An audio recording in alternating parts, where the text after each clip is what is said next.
All right, so today we are going to focus on quads.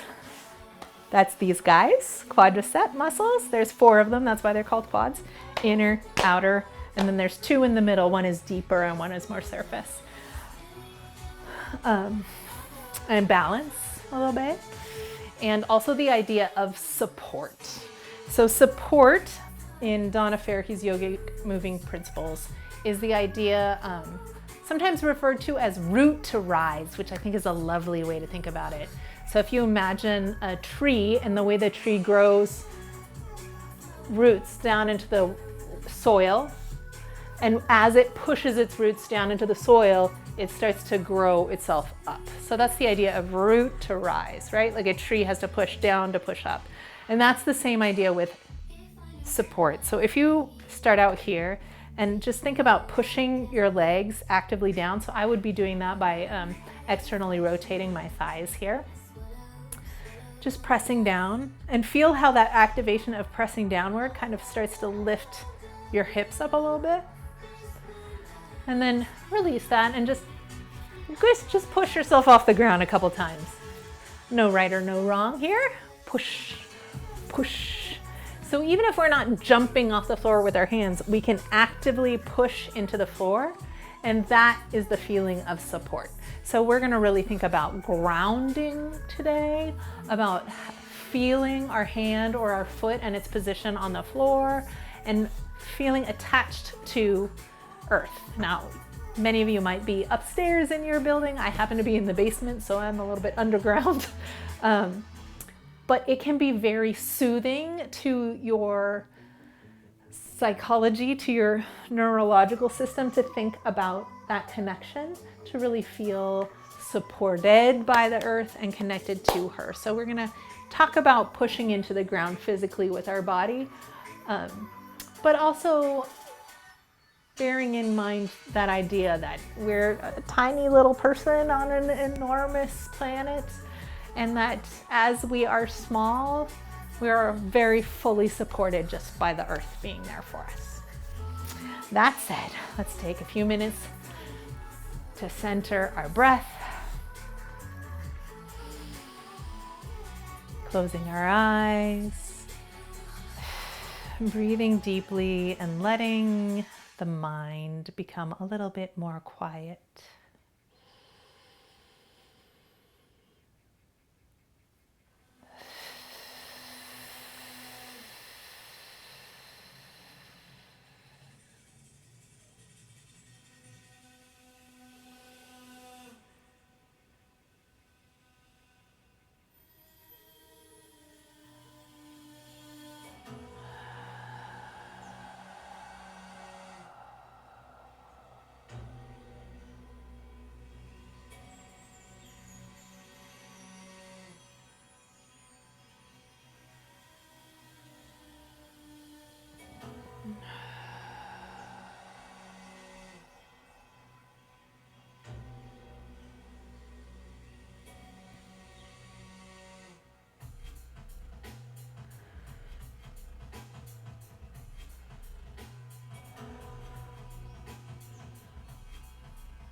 When you're ready, we're going to breathe in with those arms. Touching on that center line, feeling the centering as you press your hands together for a second. And then we're going to press 3, 2, 1, and breathe up. Take those hands down to the mat, and we're going to exhale.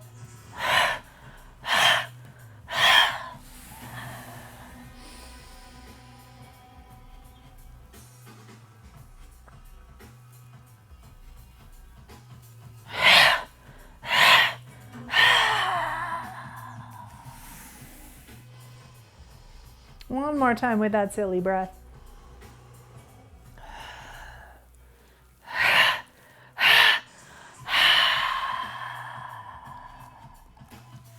Come on up. And over to the right. And wipe your palm on the wall behind you as you exhale. And come on back up.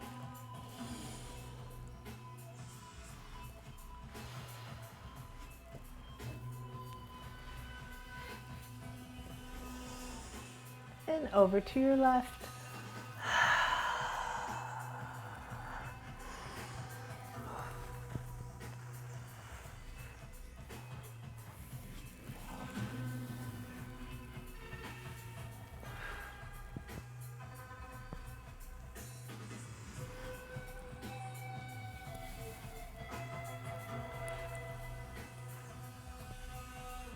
Come on up center.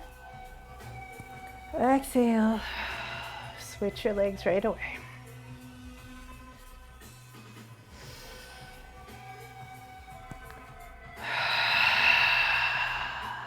Exhale fully. We're going to put our hands back and just push up a little bit and release. Not big, just a little bit.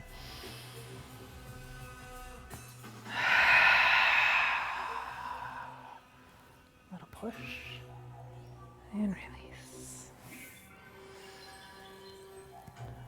And we're going to exhale and twist this time. Pushing my fingertips down into the mat here, and I'm also pushing down into my foot to help myself twist. And then also supporting down by pressing open my thighs.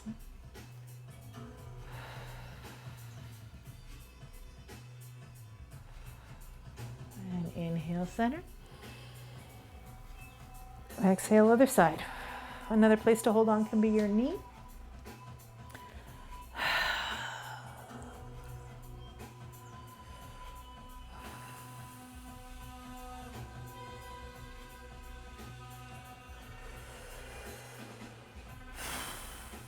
And come back center.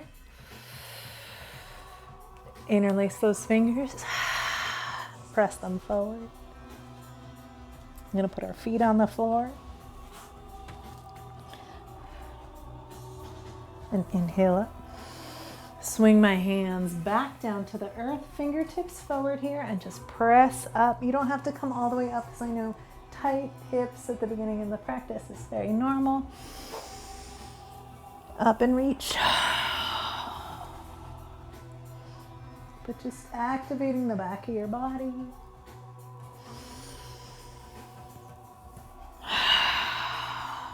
Pushing the earth with your hands and your feet. And we're going to come down to the earth. And just stretch out like as though you just woke up in the morning, like,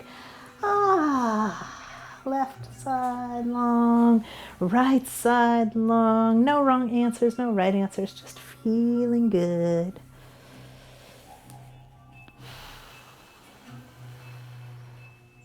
And we're going to take your left leg long and your right leg slightly across and just reach it across the body just a little bit.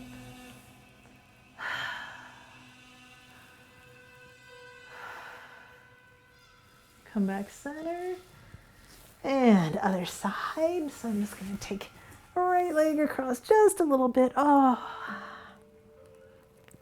just a little long twist. And close your eyes and feel all the places that your body's touching the earth. Maybe both knuckles of your feet, the bottom leg, hip. One shoulder off, one shoulder on, maybe. The arms. And come back center. Taking your hands down by the side or right onto your pelvis. We're going to rock the hips a few times. And as you're arching and curving the back, this is basically cat-cow, but on your back. Feel which vertebrae, which bones in your spine are making contact and which ones have pressure. The lower back has more pressure when we curl our tailbone up. And then as we press the tailbone down into the ground, the lower back reaches up away from the floor. You could fit a hand underneath it.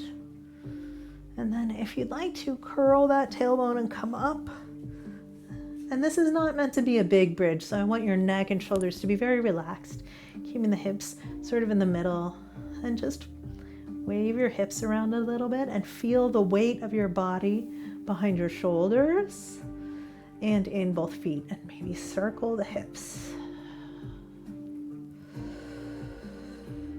And again, the hips could be really tight because we're just getting started, or because they're just really tight on a lot of us.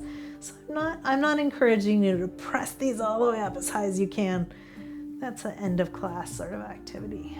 Go ahead and pull your knees to your chest and grab a hold of those knees. Pardon me while I move my box again. And then grab each knee, and we're going to circle the thighs around using your hands to create that motion. And as you're here, feel the weight of your back into the mat. Notice how when we pull our knees in, you can feel more weight in the lower back. And when our knees stray away, you can feel more weight in the bottom of the hips, or even the bottom. And just explore waving those thighs around, thinking about lubricating your hip sockets. And again, legs together, feet on the floor, and pressing up, opening those hips a little bit more, and curling the spine to come down, and bringing those knees into your chest and compressing your thighs into your chest this time. So I have my hands wrapped around. I'm trying to keep my legs together and press down. This is a supine child's pose. And supine just means you're laying on your back. Notice where the back floor comes up to meet your body. It should be your whole back feels nice and supported here.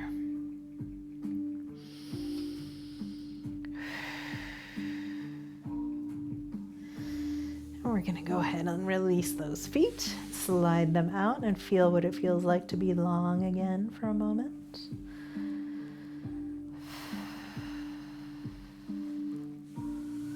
And then bending the left leg, placing the left leg on the floor next to your hips.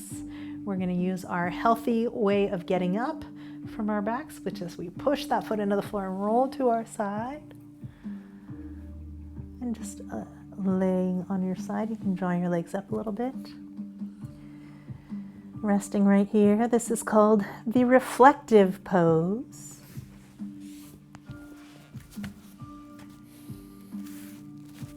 I'm just going to take this top leg and circle it around a little bit. We're going to check in with our thighs today. All right, so we're talking about quadriceps, and all of your quadriceps are used for extending the leg straight, yeah? So when these muscles shorten, they attach to your calf and they swing the foot forward. But if your foot is stuck against the floor and you use your quadriceps, then that motion of straightening the leg extends the leg and helps you stand up straight on that leg. One of your quadriceps, the center one, vastus medialis, is one of these hip flexors. So while most of the motion coming from your quadriceps is bending and straightening the leg, go ahead and bend and straighten the leg. We'll just warm it softly. One of them also lifts your legs up, yeah? So that's why when we bring your heel to its own hip socket, so try not to lift. You might grab here at the side, many of us do, but then try to take the foot back down to the back center of its own hip. And we'll just give that quad a gentle stretch. And you'll notice if I curve my back like the cat pose, tuck my tailbone under, and bring my thigh back behind the hip bone, then that stretch moves from, it usually starts down here, it'll start to move up and can come up all the way into where the hip flexors are, which is, this is my hip bone, and when my hip bone hits my thigh, that's where you can feel those hip flexors. One of them is vastus medialis, the center quadricep. The other one is your psoas, crosses in that point. So if I tuck my tailbone underneath, I'm going to get a deeper quad stretch. And we're gonna go ahead and come back center. And rock the hips again, cat-cow. And this time I'm gonna come up, and again, I'm not trying to get into a big bridge here. I just wanna activate the glutes, AKA your buns. And then we're gonna roll to the other side and give a gentle stretch to the quadriceps on the other leg. And remember, I can do a few things here that won't help me. I can arch my back. That will give more slack to this exercise. So I want to think about tucking my butt underneath. I want to think about the heel going straight into the hip socket here. Even though we often grab up here, you want to bring that heel down so it's in alignment. Because when we don't, then that means that we're twisting our knee and our knee ligaments in this stretch. So we want to keep it nice and even. And then we want to slide the thigh back and pull the belly button into the spine, tuck the hip underneath for the deepest, most even stretch. I also think about radiating that knee out in space. So I think about pointing that knee long away from my hip socket.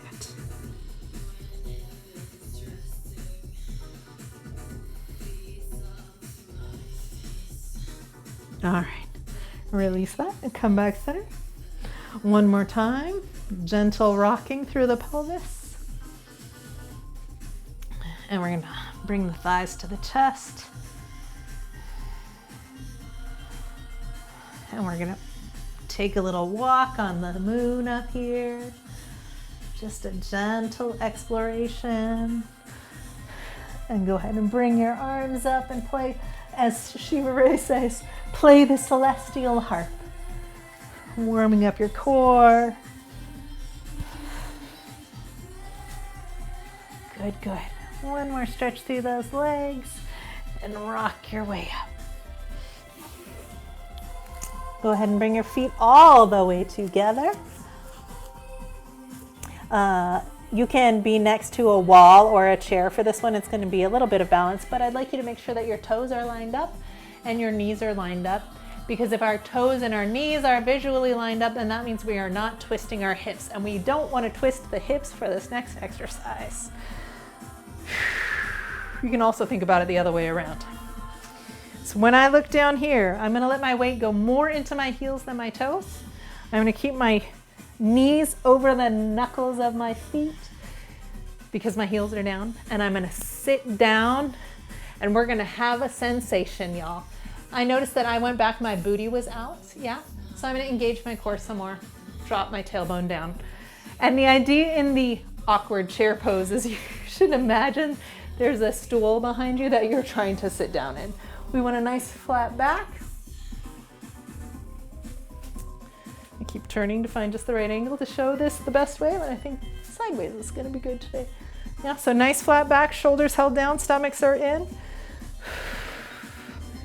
Sitting backwards, 70% of your weight is in your heels. Sensation in the quadriceps is what we're going for here.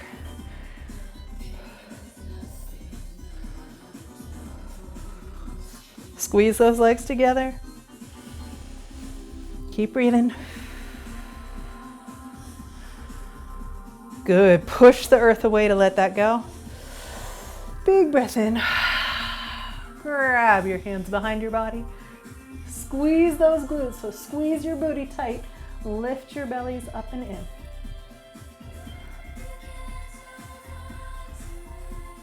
And switch. We're going to come down again with our hands in the namaste position. So thumbs to heart, elbows to the side, shoulders back.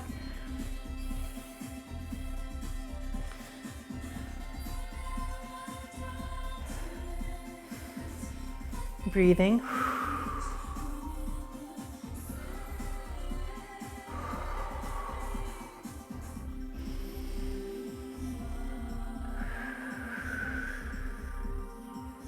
And push the earth away.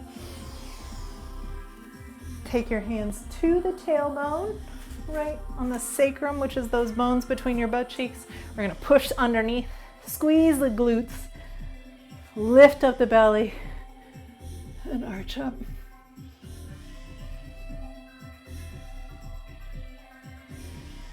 Big breath in. All right, one more time. This time we're gonna add a little twisting. So sitting down, nice and even. Thighs are squozen together. We're centering. We're pushing into the earth. We're gonna take a big breath in. We're gonna leave our hips where we are and rotate from the rib cage. And I'm gonna look down at my knees, make sure that my knees haven't twisted apart. We wanna hold them right even so we have non-twisted. And then you can put your arm, A, B, C, D, and then I'm gonna make a little gentle fist and put my hand there and help myself twist.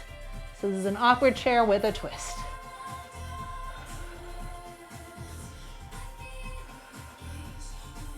Good, come on up. Squeeze the glutes, activate the glutes, and come back through.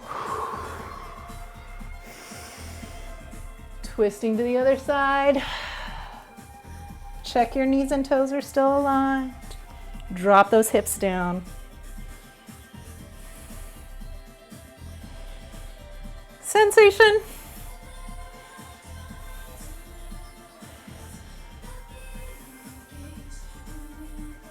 Good, and come on up.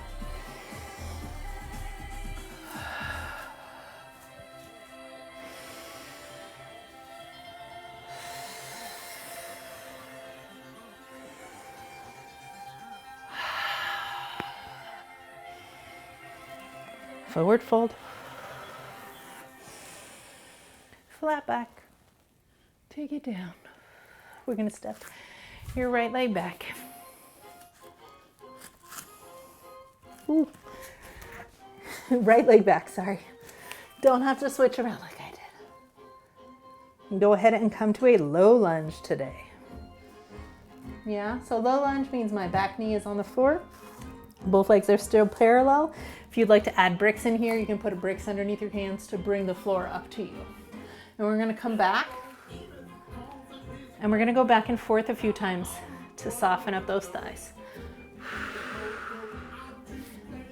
Watching this thigh stay in relationship. This knee and toe are gonna stay in relationship with each other. I noticed in one of the responses that I got from a previous week work is someone saying like, when I stand in neutral, my feet are turned out anyway. And I thought, no. When we stand in the way that feels natural, sometimes our legs are already turned out. And here we're getting a chance to just slowly practice tracking our thighs and knees in the same direction. That's our goal here. We're gonna shift towards the front, put weight into that, tuck your back toe, come up to high lunge.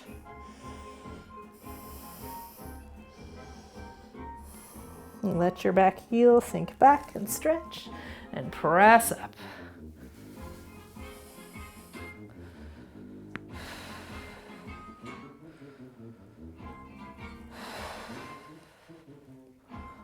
Lovely. We're going to reach down and Chaturanga Vinyasa. Remember Chaturanga Vinyasa. Chaturanga is just the second part. So first part is plank. Chaturanga is bent arms. You can put your knees on the floor when you do this. We come to the floor. We inhale. Shoulders are pulling back to help us rise. Exhale down. And come on up to your downward dog. Go ahead and walk your dog. That means I'm gonna be soft, let it wiggle out a little bit, and then come to stillness when I'm ready. And let my armpits open. And today I'd like you to think about, maybe close your eyes for a second and feel, where do you feel the most pressure or weight in your feet? And I'm noticing today that I'm definitely feeling more pressure or weight in my pinky, ring finger, and middle toe knuckles. And what we want is for it to be steady all across all of them. So that means that I'm sort of rolling my ankles out a little bit lately, which I know to be true because I was protecting this toe that I heard a few weeks ago, right? So I want to get over that habit. So I'm going to think today about supporting by pressing into my big toe again because it's feeling better, but since I was protecting it subconsciously, I've gotten into a habit that's not healthy. So that's pretty normal, right? So now I'm going to think about supporting through those first two toes. And then up here in my hands, I'm gonna think the same thing. Instead of, which I feel right now, most of the weight is on the outside blade of my hand. I'm gonna think about supporting through the toe, the big thumb, and the first 2 finger knuckles. So I'm gonna press more down there, wrap my fingers back, and swing my right leg up. Pendulum at will. Exhale, legs together. Inhale, tuck that body up. Exhale, legs pass. Inhale, lift the thigh. If you want to open the hips as you lift the thigh, make sure you pass through the spot that is square first. That means I haven't opened my thighs.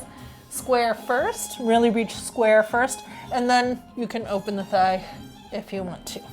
But don't just skip that spot, because that spot is important to eventually being able to do a handstand, is to hold that square spot separately from opening it. And we're gonna step through and come on up.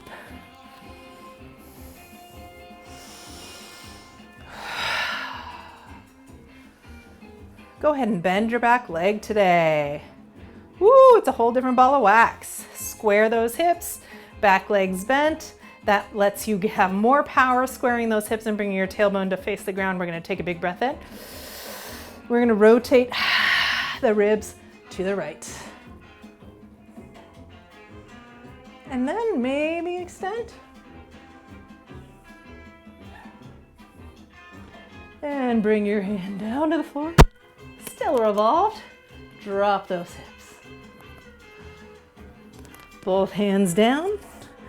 Push off the back foot to step together. We're gonna come up through the awkward chair. Drop those hips.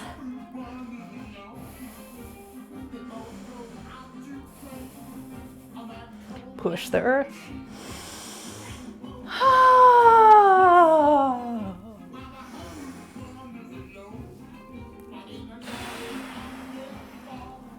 Straight to that flat back. Go ahead and take your hands and we're gonna hook the hands right over the top of the hips right here, yeah? And we're gonna use our shoulders and back to push the body back.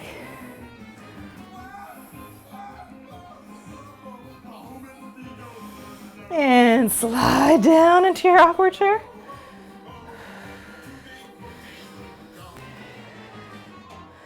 And the left foot steps back. And we're going down into the low lunge. And rocking back. Ooh, the hamstring. So one of the things about my aforementioned imbalance is that because I've been rocking off of this foot for a few weeks, now this external hamstring has been doing way too much work, and so it's been super, super tight. So if you notice that like one side of your body in one specific place is acting funny and really different than the other one, that's a good time to reach out to try and suss out what it is, because you don't want that to become a forever habit. And that's exactly the sort of thing that PT can help walk you through, like, oh, we need to strengthen this over here, loosen that over there, so we can get you back to normal. All right, let's go into our high lunge. I'm gonna think about supporting through my big toes.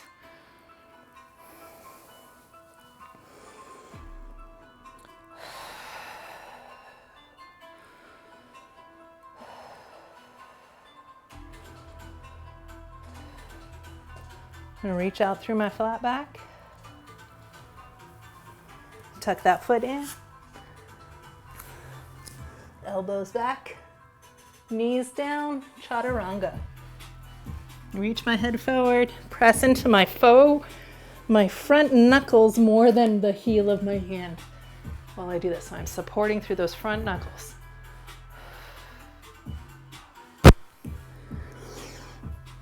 Front knuckles, big toes here in downward dog. I'm gonna walk that downward dog because it feels so good.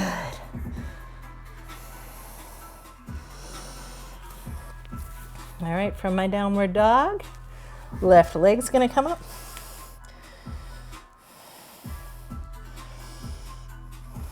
Exhale, tuck it through.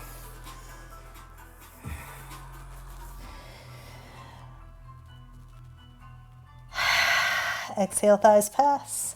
Inhale, tuck it through. Again, thinking about centering across the whole foot.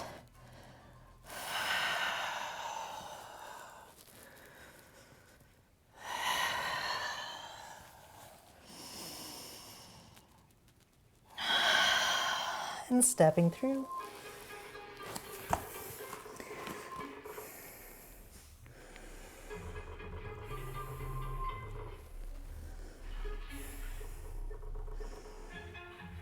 Dropping that hip. I'm going to bend it this time for a change of pace, right? So bending my back foot, coming on up.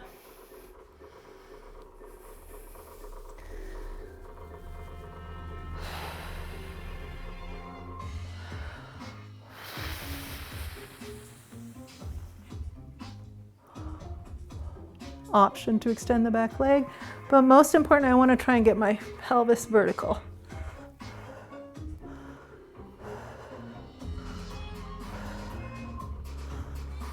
And gently right hand to the floor or a brick.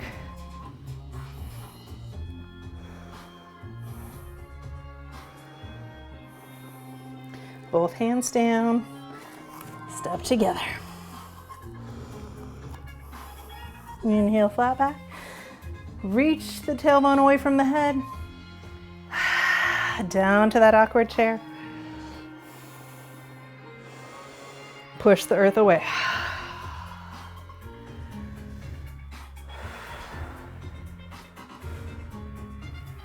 Big breath in. Go ahead and take your hands to your pelvis. We were talking about opening the hips, yeah? So that's gonna be crucial to talking about half moon, which was in one of your previous videos and people were like, this is hard, what is it? Okay, half moon. It's related to Warrior 3, which we are in right now with our foot down. This is bus stop 3, Warrior 3. In Warrior 3, our hips are parallel, yes? And we tip forward, keeping the hips square to the front of wherever we're facing. And when I was talking about that three-legged dog pendulum, right? And how you want to keep your hips square through that so that you can one day do a handstand.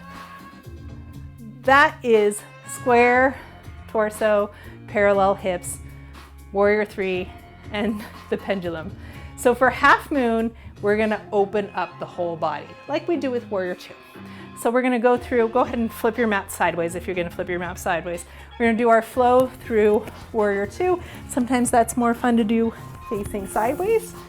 We're gonna start at the front of your mat, big breath in. Legs together, sink on down into that awkward chair.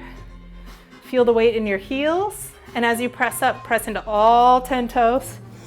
Engage your glutes. Feel the shape of your whole foot on the floor. We're gonna swing a leg back. I don't know about my Warrior 3 today. I'm gonna keep it low. I'm gonna step back, and then I'm gonna cartwheel my whole body out. So now my hips are fully open to the side. Front leg is over. And I'm gonna find the place where I can keep this knee directly over the ankle, and then knee and toes are pressing the same way. At the same time, I'm opening both things. So another way to think about it is that you're pulling this hip through and under to open. Warrior 2. Big breath in. Now, I already asked you to use your quads a lot, so this was usually a quad challenge, but it's gonna feel like more of a quad challenge. Big breath in, because your muscle's already hopefully a little fatigued. Let me turn on the angle. One long line. Reach it back. Keep that front thigh open, no weight on the back leg. Back to Warrior 2. Straighten it to triangle, heel toe, get a little closer. We're gonna tip from the pelvis. Keep that torso and spine straight. Yeah? In this position of triangle, I should feel a big stretch all across the outside of this hip here because it's both being asked to stretch as the hip pushes out and the torso falls away from it. Also, it's holding up the weight of the whole body. So it should be really intense right here. If some people were saying their lower back was hurting in this one, if you're not sending the hip out, then all that bending is going to be happening at the waist and below, which is a pretty fragile part of your lower spine. We really want to bend from the hip sockets so the pelvis goes to the side as well. Find a place that's not your knee to put your weight into it so you can relax and get deeper into that stretch. Good, good. All right, right now you notice our hips are facing the side. This is the same side position that our body will be in half moon, but this whole leg will be off the ground. Not yet though. Go ahead and come on down to high lunge. So back leg is parallel again. We're gonna put that knee down. We're gonna press up. Really press, press, press through both this front foot, all 5 toes, and the back shin. From your knee to your toes, all of that is pushing into the earth so that you can root to rise. Push, push, push. Good, good. Let it down. We're going to come back into a hamstring stretch. And back forward to that low lunge. Come on into your Hanuman. Maybe that's a small Hanuman, yeah? Hanuman is the monkey. He does the splits because he jumps across islands to save the world. Stretch that monkey tail and back leg up into the sky. Bring it home. Both toes together. Before you move on, feel your whole feet into the ground. Drop those hips. And push the earth down to get taller.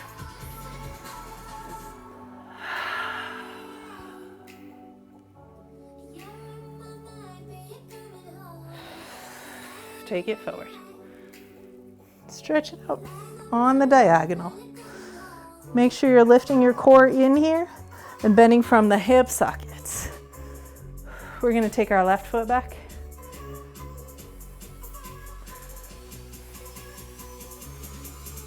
And put the toe on the ground, and then we're going to open the hip and close. Open and close. In your standing leg, please feel when I open, my body wants to rock off those big toes. I want you to just play here for a moment and feel your standing leg foot. Can you keep the weight steady from your big toe to your pinky toe? Good. Bring it up. And we're going to switch sides.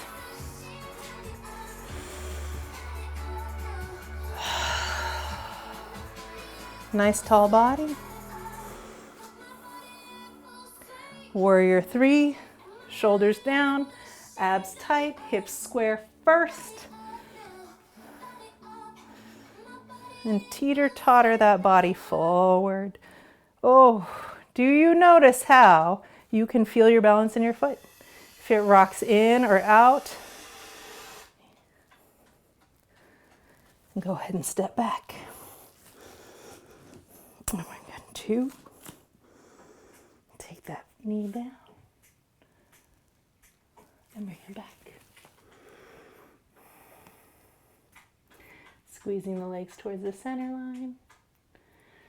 Placing that foot down. All right, full foot reaching into the floor like you're growing roots out of the whole thing. And then not just the knee, not just the toe, but the whole shin behind you is going to push into the earth. Root to rise.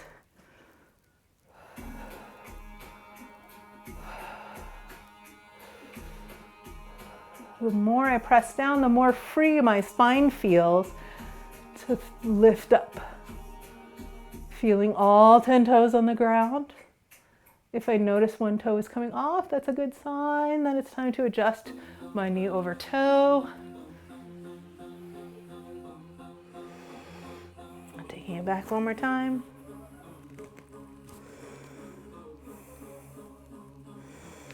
And back into high lunge.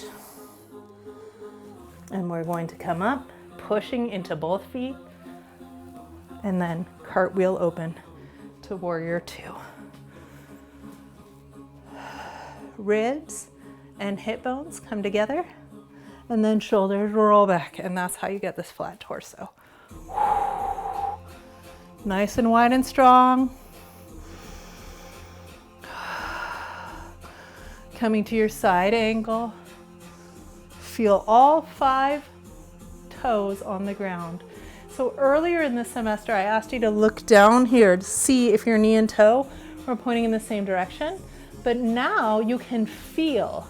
If you feel even weight from your pinky to your big toe here, that's a sign that your knee is pointing in the same direction as those toes. And remember, we make that adjustment with this hip socket. Inhaling up and back to our crescent. Now weight on the back leg, breathing, sensation in the front quadriceps. If you don't have sensation in the front quadriceps, is your knee over the ankle? And we're going to straighten that leg, heel toe your back leg in a little bit so you feel like you're able to make some space in the front of these hips, and tip over. Remember, we want that tailbone. Started out vertical, we want to tip the tailbone over. Bring the hip underneath. Nice, squared off torso. And breathing, extending through the arms and legs, supporting through the earth. So we're actively pressing through the whole of both feet. Front to back, side to side. Release into your brick, your thigh, your shin, the floor. Still thinking about that bottom hip pulling through to be on the same plane as both shoulders. In a perfect world. And bring it down.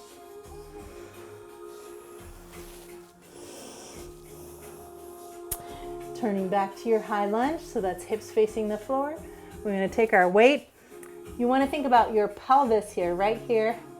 Your hips are going to come right over the arch, and that's part of how you balance in Hanuman, whether your leg gets up in the air or not. Think about pushing off from the back foot to bring your pelvis right over the arch. Here we go.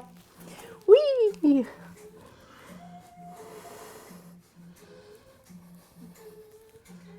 Hanuman is definitely an open hip pose. And bring it together. Push the tail and the hips down into the earth, arms back. Grab an imaginary soccer ball, because it's World Cup, behind you.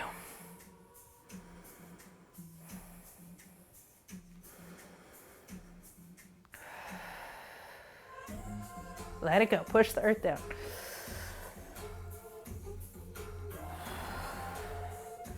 All right, knees and toes all the way together. We're going down to the floor. You can skip this if your knees say, no thank you. We're just gonna let our heels come up. Legs together. Support, pushing down into the earth. Good, good, good, good. We're gonna come down to the earth. And we're going to put our right foot forward. We're going to come up. Actually, let's start in all fours. We talked earlier about that open close with the hip. We're going to use that now. I know we didn't do it on both sides, but I think you'll be okay. Remember, for our hands on the mat, we always want to have the pointer fingers pointing up in parallel. And we do that by wrapping our arms in, yeah? So I'm gonna wrap my arms in, be 10 years old, and then I'm gonna press. Remember I said press the knuckles in. What I mean is first finger, middle finger, and thumb knuckle. You wanna be pressing those actively into the floor.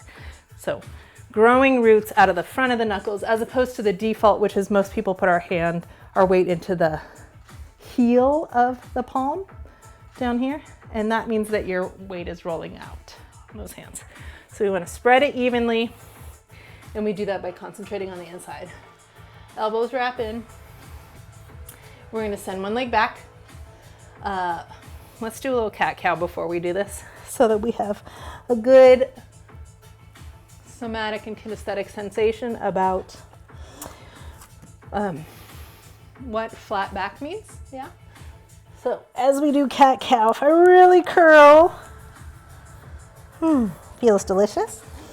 And then I'm going to come to what I think is a flat back, and I'm going to do some shoulder push-ups here. So I'm letting my spine fall forward between my shoulder blades, and then I'm broadening my back out. You can do these on the wall as well. And then I want to have a nice broad back, but really activate my shoulders and back down. And instead of just, sorry, I have a super baggy shirt on today. It's not helping me teach very well. Rather than totally relaxing my belly lock and then dropping my back, can you see how this is the cow pose? My back is super arched. I want to be flat. Tuck my shirt in everywhere. I want to be flat. So that usually feels to most people like a 10% tuck, like a little bit of a tuck, so that that lower back looks flat. Don't worry, your natural spine curve is still happening in there. And it means that my shoulders are rolled back and down and my elbows are in. And that means I have to engage my belly lock to hold all of this still and stable. Yeah. From here, I just want you to open a hip and bring it down. And see if you can keep your shoulders back and your core in. And we're gonna open the hip and bring it down. Yeah? So let me turn to the front so you can see what that looks like. If you start to feel really fatigued in your wrist, because we're here a lot today, you can switch to fists for a little while. Elbows still wrapped to the back of the room, shoulders back as we open a hip and bring it down. Let me get my head out of the way so you can see better.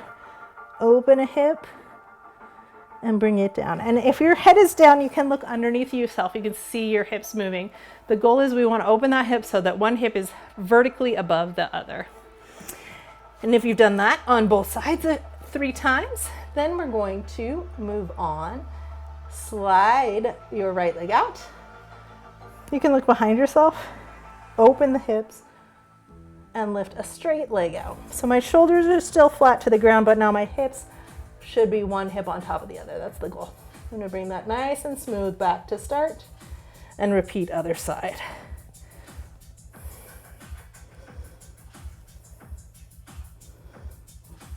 Good.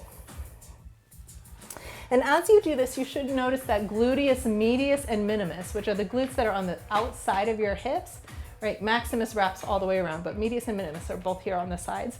Those are working really hard, as well as underneath your butt, there's 6 little muscles that are the external rotators, including piriformis. So what we want here to stay stable is not just to think about the top hip lifting the leg up, but the standing leg to think about opening as well, right? So here's just my top hip opening. It doesn't go very far, right?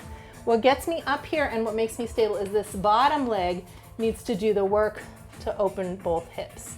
And once you've got that feeling, you can put your toe down behind you and you can zip up a long zipper up the inside of your other arm, across your shoulders, and reach to the sky. Beware this arm always wants to go back behind you. Reach it straight up or even 4 inches in front of your body. And then reach the other leg out behind you to balance. And that is a modified half moon. Let's try the other side.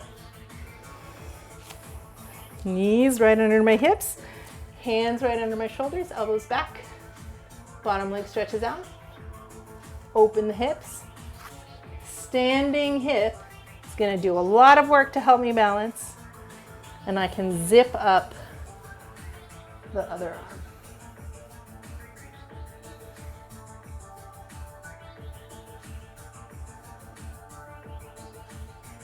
And take it back down. All right, if you're doing that one and you're like, holy moly, that is challenging the heck out of me. Let's stay there on your knee. If you're ready for a little more challenge, we can start to do it with a brick or a chair to support the front of your body. But we can start to do it on the leg. Yeah, so I'm gonna use a brick here. And the way to find this place is,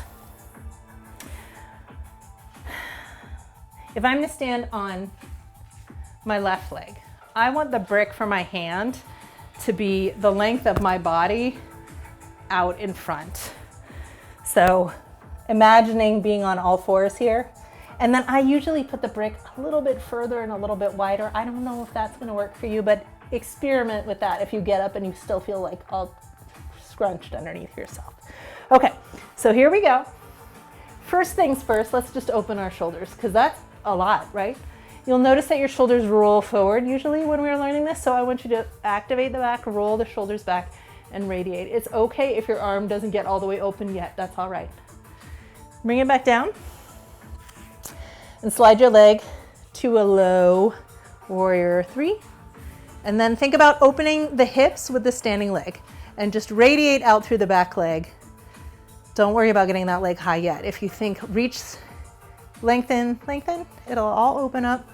And I can tell you that my standing leg on the outside of that hip is working so hard right now. Oh, and I'm gonna fall maybe. And I'm gonna come back down. So when I got that sensation that I was gonna fall, my foot here, like I could feel balance wobbling up here. This was working hard and getting fatigued, but my foot here also was giving me information because the big toe was coming off. I could feel the pressure moving to the outside of the leg and that let me know that my weight was going out. So listening to your feet can really help you with balance, yeah? You want that weight to be forward, back, and side to side.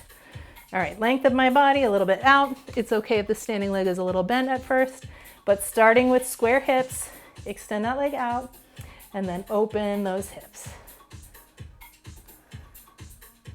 Engaged stomach just like we did in the triangle pose. Zipping a hand up. Half moon. Woo, there goes my balance again. Yeah, come on in. Slide it back. Open the hips. Press into the floor and the brick. And your hand in the front here, it could be on the seat of a chair. You could be just touching a wall.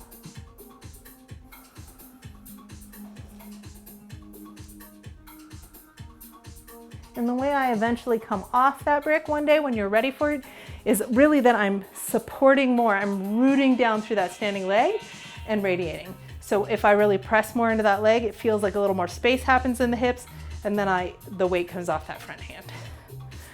Okay, let's do front and back one more time. And then we'll get down on the floor. All right.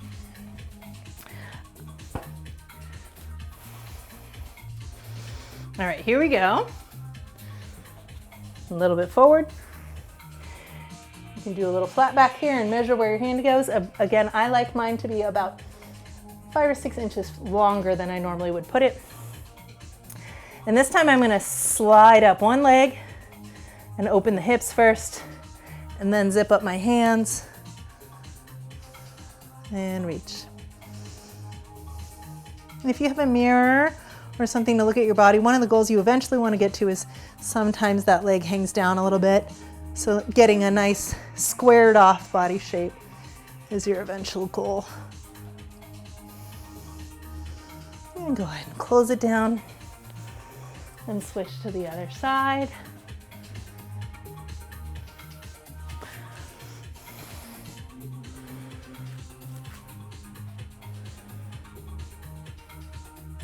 So I'd love to hear from you all.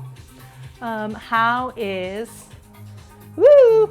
Can I talk about something else and do this at the same time? Maybe, maybe not. I'm gonna engage my core first. Lift the leg, open the hips.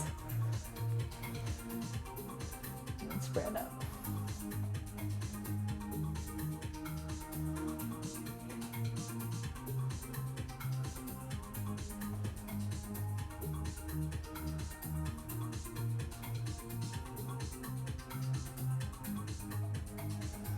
And gently down. All right, and coming back to earth. So I'd love to hear from you all. What version of the half moon worked for you today? Were you able to go from all fours to open your hips? Was that part hard for you to take a hand off the floor? Did you get to the full modified half moon? Were you able to do it from up above? And then moving forward with this one as you become more steady, because it takes a lot of hip strength here, you can start working towards getting into and out of it. So today we came up from the floor, but eventually you can come from warrior 3 or coming up from another position and coming, like putting your hand down towards the ground. Yeah, I see y'all are cueing a check-in over there. Sounds good. Okay, coming back down to the earth, we're gonna put our right knee forward and we're gonna do a squared off hip opener here today. So start with just a regular, whatever's comfortable for you, pigeon. So that could mean square hip pigeon. You're supporting your weight up in the air up here. You can be on your knuckles, you can be spiders, you can use a brick to keep yourself up. So starting here, I'll let that back hip relax a little bit. And then from the square hip pigeon, we're gonna fall towards the bent forward leg. So you're definitely falling over to the side, and that might mean the back leg has room to bend. And we're gonna take your front foot here, since you're way far over, much more than normal. We're gonna shift this ankle up. This is not easy at first. So if you're at a mat and you're very tight, yeah, this back leg's gonna be sneaked up on you and you're trying to get your shin to be parallel with the front of your mat. I'm gonna turn sideways again, but you can just see that like a normal pigeon, my foot would be in here and I've really swung it forward for this. Let me rotate again. So I'm gonna swing my foot forward and I'm gonna take my same arm. So this is, I think, your right leg. And I'm gonna put that same arm on it. And that is helping to press down this leg. So I'm keeping the external rotation by putting weight onto this thigh. I don't wanna put it in the shin so much because that doesn't get the whole knee joint to twist. Now I want the whole knee joint to open from the hip socket. From there, I'm gonna sneak back my back leg. So I'm lengthening that back leg. And then just like we were working in our warrior 2, high lunge, and also in our half moon, all fours positions, we're sneaking that leg back and letting the hip open. And then we're going to start to close that hip back to the high lunge position where the hips are parallel to the floor. And that should get you an enormous stretch right in this part of the leg and IT band that you were just sitting upon. So I'm using the same arm to keep that knee open. And it's okay. Back leg is gonna look different on all of us. And go ahead and bring your body down to wherever you can bring your body down. Hopefully you're feeling this part of your thigh that is on the floor getting a deep stretch through the glute and IT band.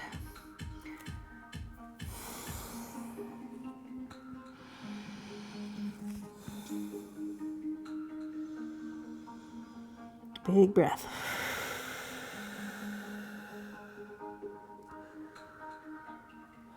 And we're gonna come up a bit. And then slowly, first things first, I want you to please engage your belly lock. So I'm gonna lift the muscles of my abdomen up and in to protect my spine. And then I'm gonna walk my body even further, twisting past the front leg.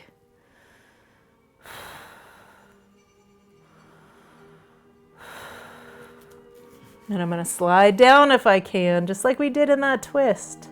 So now this is my right elbow across the opposite knee.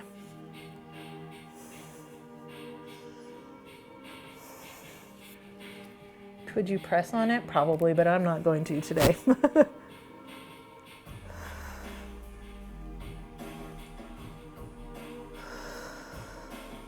Excellent. And remember, if you're feeling it in the knee, press that thigh down with whatever arm is handy. You don't want to feel that knee stretch. All right, we're going to come back center. Now I'm going to walk my body towards the heel. And can you, bus stop A, put your wrist in the arch of your foot? Oh boy, I'm tight today.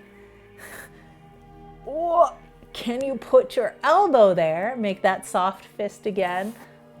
Opposite hand there, and rotate now up to the ceiling.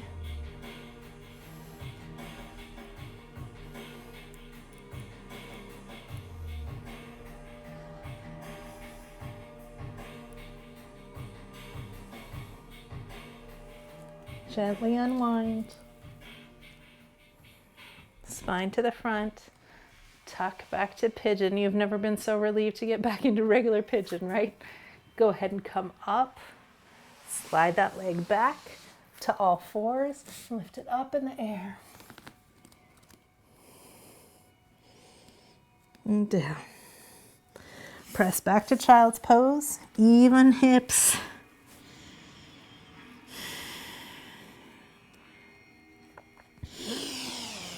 Lifting up from your core, and we're going to bring the other knee forward.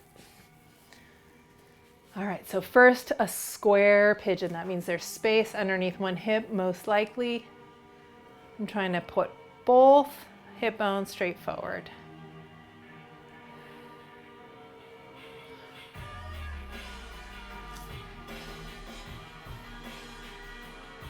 And then we're going to fall onto the forward hip. Let your hips roll out. And we're going to swing that front heel forward, hopefully perpendicular to the front of your mat. And this is going to really put a lot of stretch on the IT band. We want to make sure that we're keeping this thigh open. So I'm pressing this thigh open. I want to feel the part of my leg that's pressed against the ground stretching. I don't want to feel the knee screaming at me. If the knee is screaming at you, maybe it will come out of it a little bit, because it shouldn't be a knee thing. As long as I open the thigh, then the twist is going to happen in the hip socket and not in the thigh. That's the idea anyway.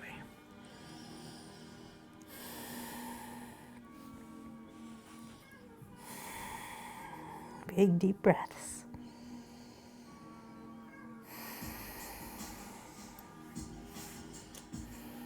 You can make yourself a pillow with your fist and release that torso.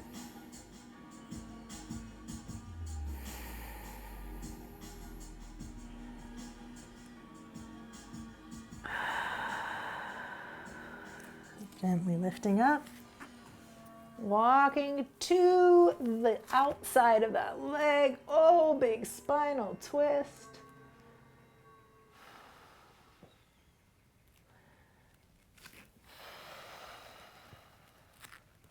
Big spiral.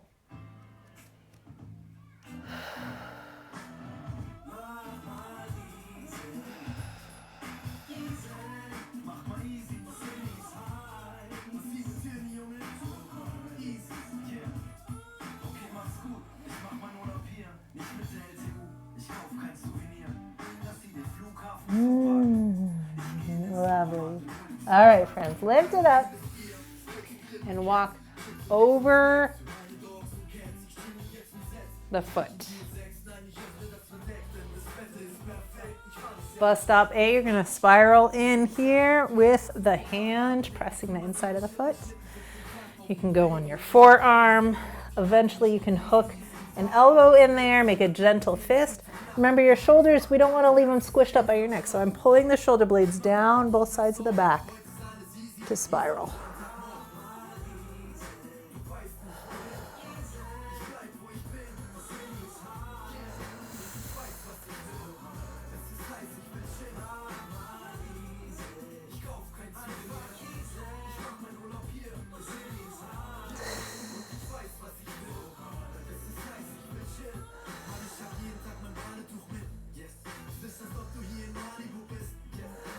And gently release.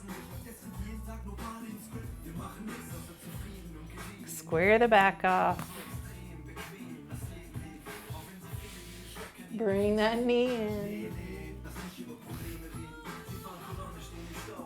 Take it back to your plank. Squeeze those legs together, strong core, shoulders back. Find your breath.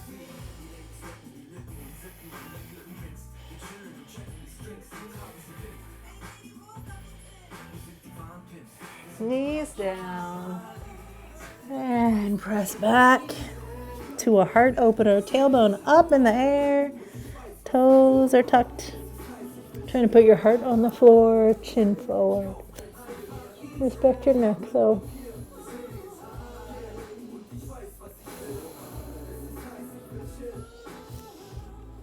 Curl that body up one more time.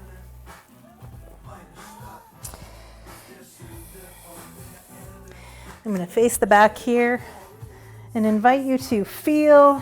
I'm just going to sit in Baddha Konasana, so feet together. I'm going to place my hands behind the back of the neck and pull the head back into the hands.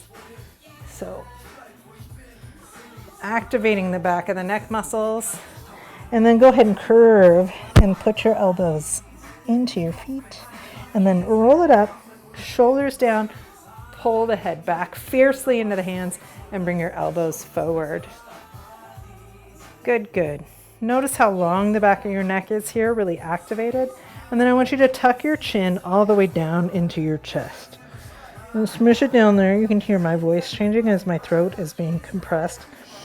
In positions such as the bridge, which we're going to close with, you still need to be able to swallow. So right now my neck is getting a nice stretch, but I can't really swallow. And that means it's too far bent for a shoulder stand. So just feel that here where it's a bit safer. And then I want you to breathe in, squeeze your shoulders up, sit up a little bit more, and pull your shoulders actively down the back. And we're still pressing our head up into those hands. And you can hear now my neck is lengthened and my voice sounds normal again. Okay, go ahead and release that.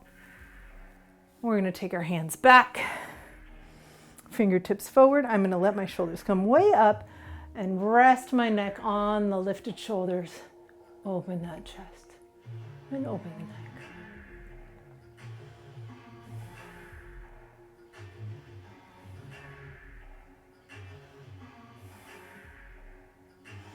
And then from here, I'm going to give you a lot of bus stops coming up here. So that's why there's so many pieces going into this. Go ahead and put your elbows down as close as possible to each other. Oof, that is hard for me today because my chest is super tight. Yeah. And I'm going to just put my hands on the ground, fingertips are right above my hips, and try and lift my chest forward. I'm actually thinking sort of forward, up, and diagonally. Opening that chest.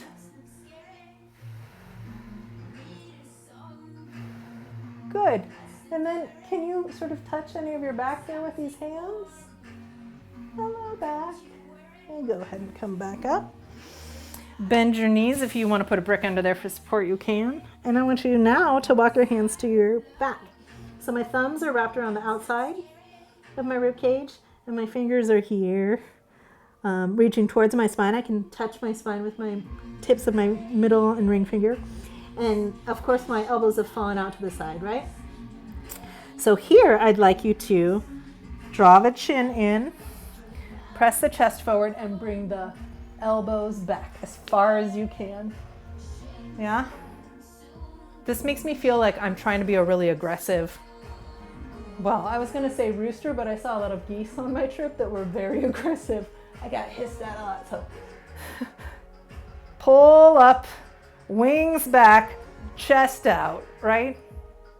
And that trio of things together is how one supports oneself in a shoulder stand, which we probably aren't going to get all the way into today, but let's start with the bridge. Which way do I want to be? Let's try this way. Okay. Rocking through the pelvis always, because we want to make sure we have a nice long lower back. And we're using our core to lift the tailbone off the floor. And then pushing, supporting down through the feet and legs, and then come back down. And I want you to lift your head, neck, and shoulders up, please. And look at these two thighs, yeah? Your thighs should be two parallel lines. Your legs should be quite close together, close enough that your heel is lined up with each hip. So even though our hips, including all the nice, sexy, squishy stuff that happens on the side, might be this wide, the place that we're gonna line up our heels is actually the hip bones. So that's much more narrow, yeah?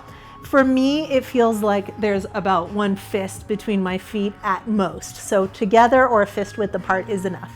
And if you want to know how to feel that without looking, then you put your feet down, you think they're hip bone width apart, you can lift one toe up and tap the other foot easily. Yeah, if I am trying to tap the foot and it's too far away, that means my feet are too far away. If I like bump right into myself, whoop, right? So it should feel like I can tap one foot easily with the other. All right. Your hips are in the right spot. Your arms are down by your side. We cat-cow and push the floor away to lift up the hips. And now we're gonna let the weight go into the shoulders. Yeah, so in a bridge, the weight should be on the back of your shoulders, not on the back of your neck, which is that conversation we just had. You should always be able to easily swallow in this position. If you cannot easily swallow, your weight is too far up, we want it to be on the back of the shoulders. Let's go ahead and come back down. If you have a brick around, you may challenge yourself by putting that brick between the knees and squeezing it, which will definitely help your ability to rise up. Yeah, because we want those inner thighs to be engaged. Wow, that feels totally different to me. I'm going to come back up.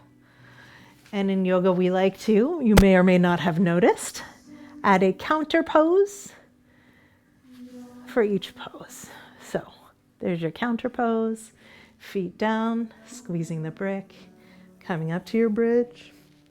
Next option for the bridge is to take your hands down below, hold hands with yourself, reach your fingers towards your heels, and then tuck your upper arms underneath. So that pops your chest up off the floor.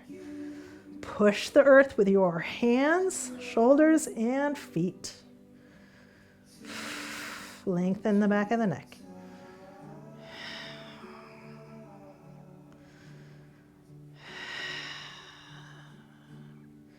Release hands, come down, and counter pose in your baby, in your supine child's pose. So here's the other thing about this. We can get so eager to get into these bridges and the movements beyond them that we want to skip the part where we recover in between. But recovering your spine in between each time is really important for these, especially for exercises where you're extremely bending the neck or the lower back, which can be fragile, right? And just a little reminder, go ahead and stretch one leg at a time while we say this. A little reminder that when people hurt their backs, it's not usually during the exercise or the activity that was the really most strenuous.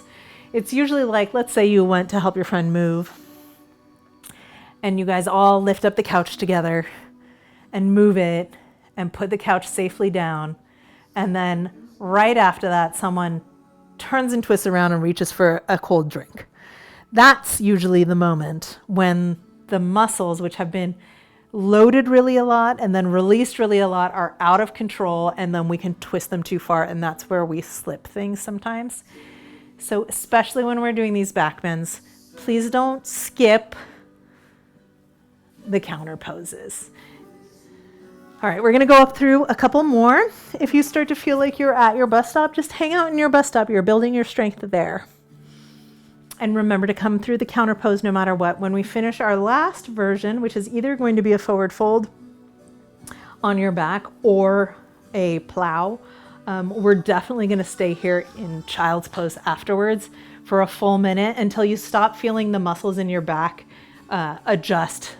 Yeah, so give that time. It's a good feeling, but when you rush through it, it can make you really sore the next day. Okay, so I'm pulling my knees towards my chest right now and feeling my back curve. Yeah, and I'm like kind of making a little more space in my lower back. And I'm gonna put my heels back down here on the floor, and I'm gonna arch the back and curve it and roll back up to that bridge. Okay, so we did bridge. This is definitely bus stop A. Bus stop B is where you grab your hands behind and you can walk your arms underneath yourself and lengthen the back of the neck. Really pushing into the feet here. So I'm rooting to rise. As I push my feet, my hips come up higher. The next thing you can do is release those hands, and it helps me to come up to my tippy toes, and I can walk my toes in closer, and that helps me get up higher. And I'm gonna walk the heels of my hands underneath my pelvis and just push my hips up in the air. Now most of my weight is on my elbows, and you can hear there's not weight on my shoulders, and my voice changed a little bit, right? But my weight's not really on my shoulders or neck, it's mostly on my elbows, so I'm gonna call it okay for now. I'm gonna release that, and I'm gonna come down. So that is a supported bridge with my hands under my pelvis. And I'm gonna rest in child's pose and describe to what we're gonna do next. This one has a bit of a flow to it, so we're gonna do it all together now with our legs, and then there's an option to do it with your hips up the second time through, or you repeat the leg part. Extend those legs. Let the thighs come towards your chest. Let the tailbone lift off a little bit and bend the knees. And extend the legs, both legs. There's a really big stretch. I can already see my tickle me Elmo pose. I'm mostly trying to hold on to my thighs, because when we hold on to our calves, we tend to yank into the ligaments, either where your thigh attaches to your buns or behind your knees. If I'm holding on to my thighs, I'm probably getting the stretch, feeling the stretch more in the back of the leg, which is where we want it. Okay, we're gonna bend those legs again. So that was a bend and a stretch and a bend with the hips up. And then I'm gonna extend right leg, hold on to right leg, and maybe touch left leg down, depending on whether I feel safe. And bend and switch. Extend left leg, maybe touch right leg down and bring it up and switch. And then here's how you're gonna know whether you're gonna repeat that or do it with your hips up. You're gonna try and put your hands under your butt. Yeah? So just hands under the butt like we did before. Can you get here? This is a very low shoulder stand. And then we're gonna bring it back down. Put our feet on the floor, just rest. Please take the resting and recuperation seriously.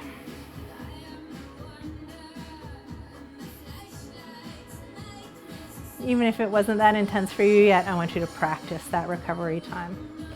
All right, if you felt like, oh yeah, I can get my hips up in the air, I'm curious in trying this in a shoulder stand, right? Bend, extend, bend one leg, touch, bend, extend the other leg, touch, bend, extend, and then slowly down and rest is the pattern. I'll talk us through it.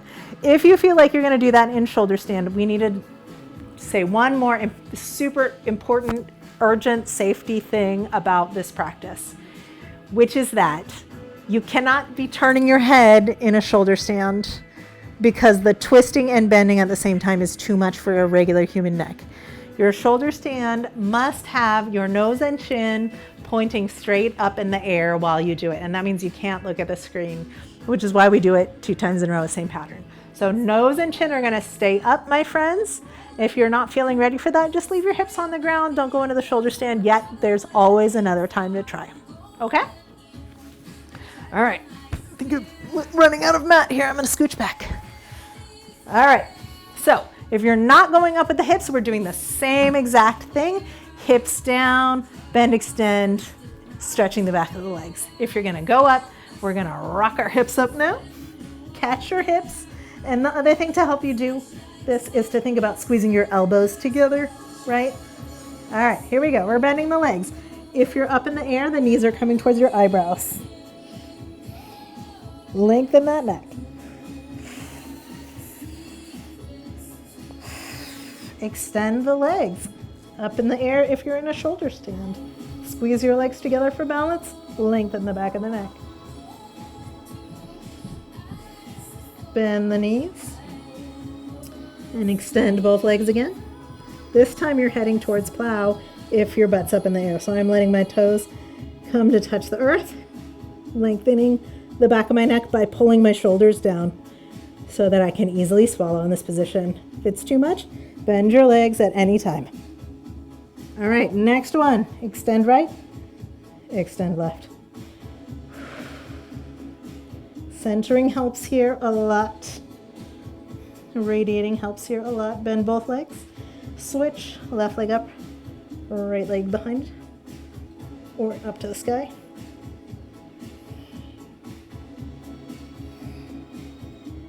And both legs in. We're going to, those of us who are hips up in the air, you're going to slide your booty back down to the ground, counterbalancing with the legs. Hold on to the thighs, everyone. Just hold hands with yourself and rest. Big slow breath.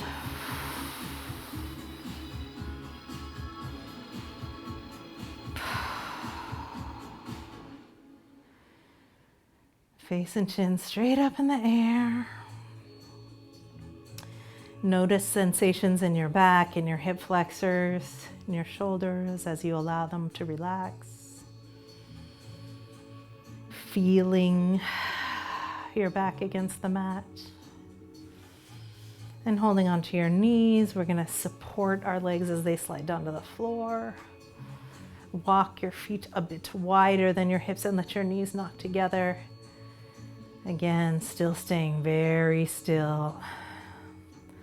Let your palms open out so that your thumbs and arms are a little bit away from your body. And your palms are open to the sky to catch handfuls of sunlight. Slowing down that breath.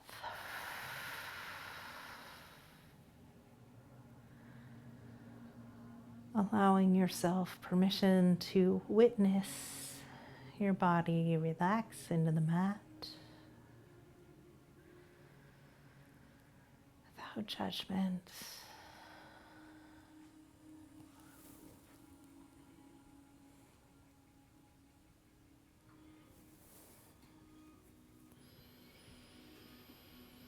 Letting your eyes close and your breath slow down into Shavasana.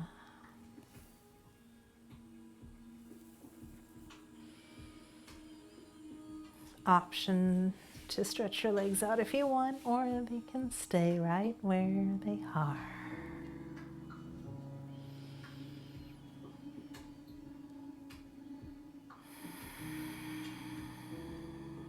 Letting your jaw relax back towards your neck.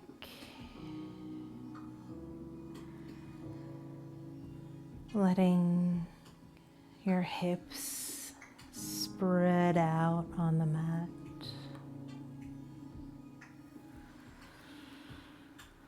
Allowing the rib cage to settle down into the nest of your mat.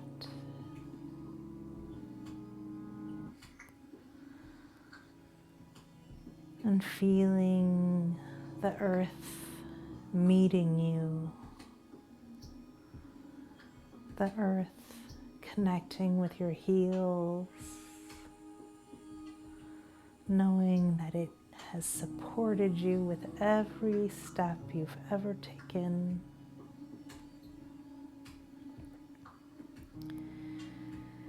Feeling the press of gravity as the earth connects with the back of your pelvis, helping you to move forward in the world and helping you now to recover back.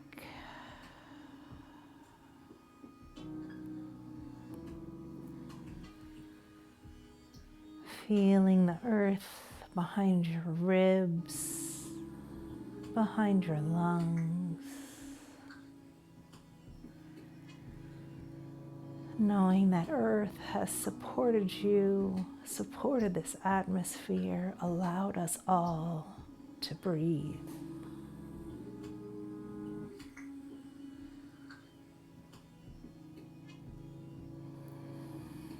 Feeling Mother Earth behind your shoulders, your elbows or forearms, the knuckles of your hands. knowing she's had your back this whole time.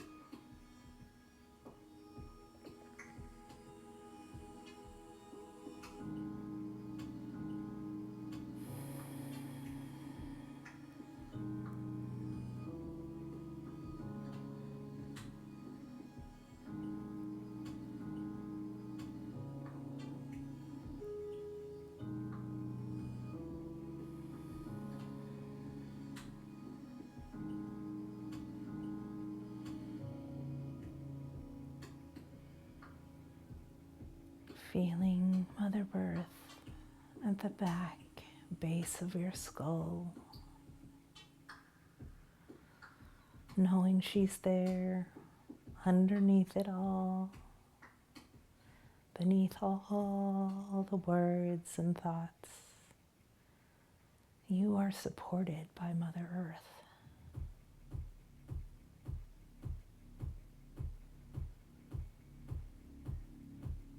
Let your breath bring you back to the room,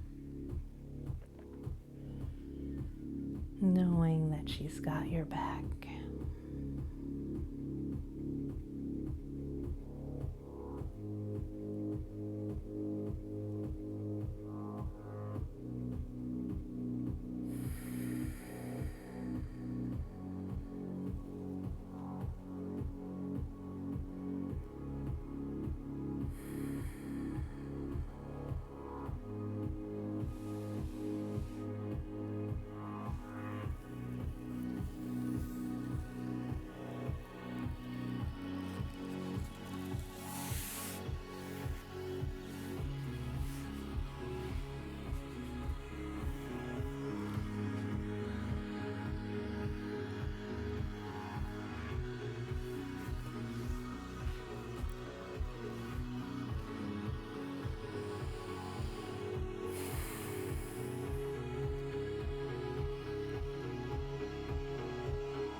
It's always a pleasure and an honor to be with you.